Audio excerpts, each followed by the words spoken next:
I'm buying a house, a $5,000 beautiful fixer-upper house.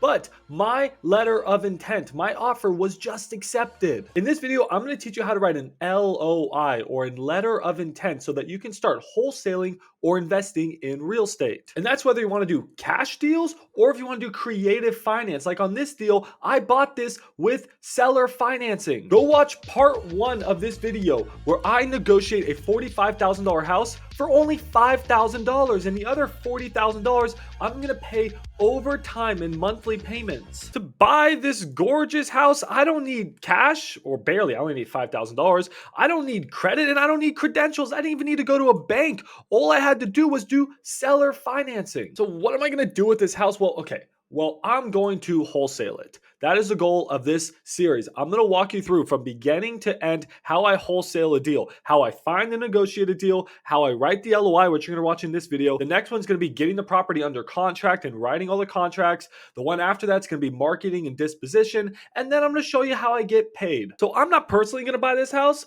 I'm going to wholesale it. I'm going to assign the rights to somebody else who's going to come in, fix it up, and either going to make it into a long-term rental or they're going to flip it and resell it. But enough talking about what I'm going to do. Let me show you what I did. After the first video, I submitted an LOI, and this is the letter of intent format that I personally use. I have a pretty first page. It just looks a lot more professional. I recommend you do something like this. And then I have a really simple letter of intent. They don't need to be complicated, everyone. All this is it's you saying, hey, I want to write a non-binding offer on this property. Non-binding, meaning they're not going to hold you to it. You're just pitching terms. You're just talking. You're just opening up the conversation. If they say yes, that doesn't mean you have to buy the house. If they say no, that's okay too. It's non-binding. It just shows that you're interested. So what I do is I write the date, I write the address, I write, hey, we're going to do this deal and I'm also going to be doing seller financing. There's a lot of templates online where you can get letter of intents. Your letter of intents may be different in your state than it is here in Texas. Maybe you want an attorney to review your letter of intents, but for the most part, they're pretty simple. I just have the date, the property address. I say, hey, I'm actually going to be buying this with seller financing, or if you're doing subject to, you write subject to. If you're doing cash, you'll just write cash. And then here I explain the offer. I'm like, hey, you know what? The purchase price is going to be $45,000. I'm going to give you $5,000 down, and we're going to seller finance $40,000 for 20 years with a 15-year balloon and an interest rate of 4% with monthly payments of $242.39. I say thank you, and I leave my information. I always want to make everything clear. Hey guys, this is just a non-binding LOI. And oftentimes in my LOIs, I'll write, hey, this is a deal that I'm going to assign. I will not be the buyer. I'm going to assign this deal. I want to make that clear before the contract. I want the seller going into the contract saying, hey, I know that I'm working with a wholesaler. In this situation, there was a chance I was going to buy it myself. So I didn't want to say, hey, I'm going to sign it. Before I send the contract, I'll make it clear, but there's still a chance that maybe I'll buy it. I don't think so, but there's still a chance. So I do recommend you saying, hey, this is an assignable contract. Always be honest, always be upfront. But you may have noticed something. If you watched part 1 of this video, we didn't really talk about these terms. So what happened since I made that first video? Well, it's been 2 weeks, and honestly, the seller sort of got mad at me and we stopped talking. You see, the seller wanted $45,000 for the house, and he already came down from $50,000. He just bought this house for like 45 to 50 grand, and he was gonna fix it up, but he just didn't have the money to fix it up himself. So he's gonna sell it, and he's probably gonna be losing money on this deal, or at the very best, break even. So he really wanted 50, but he dropped it to 45. And he was like, hey, give me $5,000 cash right now, and the other $40,000 you can pay over 10 years with 6% interest. Now that just doesn't work for me or for anyone who I'm going to sell this deal to. Because if we use an amortization calculator, you can see that $40,000 over 10 years at 6% interest is $444 a month. That's a pretty big payment on this cheap of a house. So I countered and I said, no way, we got to do 20 years. I got to pay you over 20 years. And I'm sorry, I can only do 4% interest. That's what I wrote in my LOI. That's about half of what he wanted. I'll be paying him $18,174 in interest over the next 20 years. And he was going to get that exact same amount, 19 to 20,000, even more money over 10 years. So I was literally going to pay him half, and he was not happy with my offer. Honestly, essentially everybody, what I did was I was like, hey seller, I can only pay you half of what you want. I doubled the time for the payments and I dropped the interest rate 2%, which is about almost half. So what was his answer?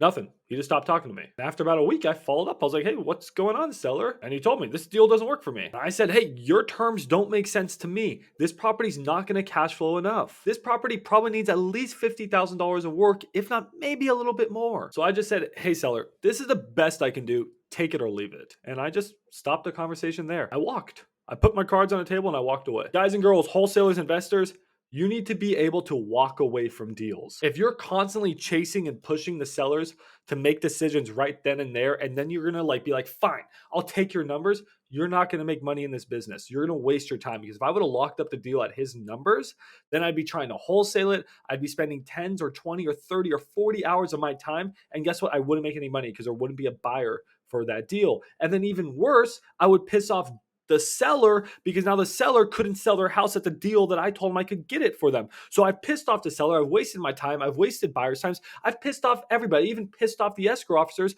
because I put EMD down and I wasted their time. So you need to hardball in the beginning.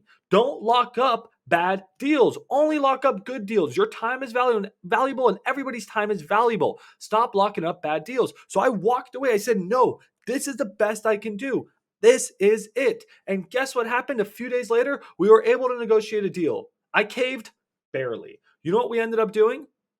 The seller was like, hey, man, I'm not going to live 20 years, or I may not live for 20 years. So I want a 15-year payment. I said 15-year payment still does not work for me. The money, it's just too expensive. So what I told him is, hey, let's do the 4% interest.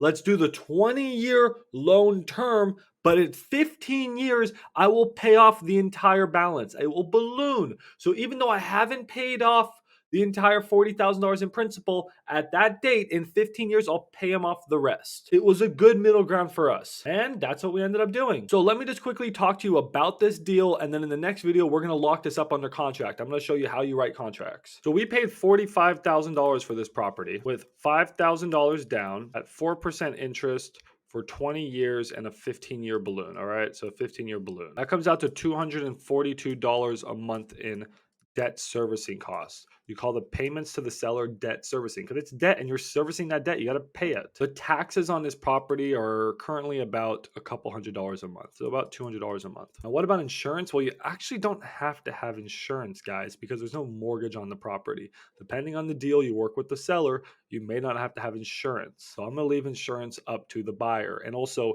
insurance in Corpus Christi is really difficult to comp because it's down near the water, and some insurance people are like hurricane, and some are like it's not a big deal. So hey, I live in Dallas. I don't want to be in the business of trying to guesstimate what insurance will be there. So I'm just going to leave it blank, because you don't have to have insurance because there's no mortgage on the property. This is more of a situation for the buyer to decide. But honestly, between us, it's probably a couple $100s a month too. So now your PITI, your debt servicing cost, is your principal and your interest. It's your mortgage servicing. So your PITI is, well, hey, we're not going to do insurance. Let's just say PIT, but just for the sake of it looking nice, we'll say PITI. Actually, no, I can't do that. We'll say PIT is 442. So these are really your expenses. But there's other things that go wrong, fixing up the property and all this stuff. So you should probably budget a couple $100s for a month for that. So if you were an investor looking at this deal, you're like, all right, expenses are about 450. No, it's actually not true. Honestly, between us, there's always stuff that goes wrong with the property. So you should at least put $600 away. Even though it's new construction, stuff always goes wrong. But hey, we'll just say 450. Now, what does this property rent for? Well, I ran some comps and it's actually pretty exciting. I think you can honestly get like $1,450 for it. Dude, that literally means that there's $1,000 in cash flow. Now, is that actual cash flow? No, because you're probably gonna have insurance and you're probably gonna have maintenance, you're probably gonna have vacancy. But again, for just the sake of marketing, we let the investor make those decisions. We're just putting the numbers that we know up there. That's an insane amount of money when your down payment is $5,000, right? Pretty crazy. Now you have to fix up the property, obviously, but they're probably going to get loans and all that on it. And I think the ARV, last time I told you the ARV was closer to 130. I mean, I keep running numbers, and I really think it's closer to 140K. So you're buying a house for 45,000. It has $50,000 in rehab. You're at 95. Throw in assignment fees. I'm probably going to be asking, guys, on this one. I'm probably going to ask for $15,000 in an assignment fee. I have a JVer who sent me this deal, so I'm going to have to throw him some money too. Am I going to get this? Probably not. I'll be happy if I got 10 grand, but I'm going to ask for this anyways. So if I end up netting 10, that's fine. I'll probably give my JVer some money and I'll walk away with a little bit of money. It's not a huge payday, but hey, I made some good content off of this series. But let's just say, hey, they buy this house for 45,000. They put 50 grand of work into it. Now it's 95. They had closing costs and everything. Now it's 100, and they had to pay me 15. So now you got 115. Well, the house is still worth 140. So there's still some room there, right? You still have a $25,000 in an equity spread. And then if you want to keep this as a rental, you're friggin' cash flowing, baby. This is honestly a cash flow play. So those were the numbers, guys. Who's going to be the person who buys this deal? It could be a flipper. I don't know if there's enough room in it for a flipper. To me, this makes more sense if it's somebody who has a crew and they're looking for long-term rentals. They go in, they fix it up, and now they have a beautiful long-term rental that they can cash flow. But there's also nothing stopping someone from doing a short-term rental. This is a beach market. Now, I don't think this is the best spot for a short-term rental, but hey, I don't get these short-term rental people. I'm not in that business. Or a midterm rental could be good here too. You're right across the street from a school. Maybe a midterm rental. Maybe they do a house hack or like a pad split, right?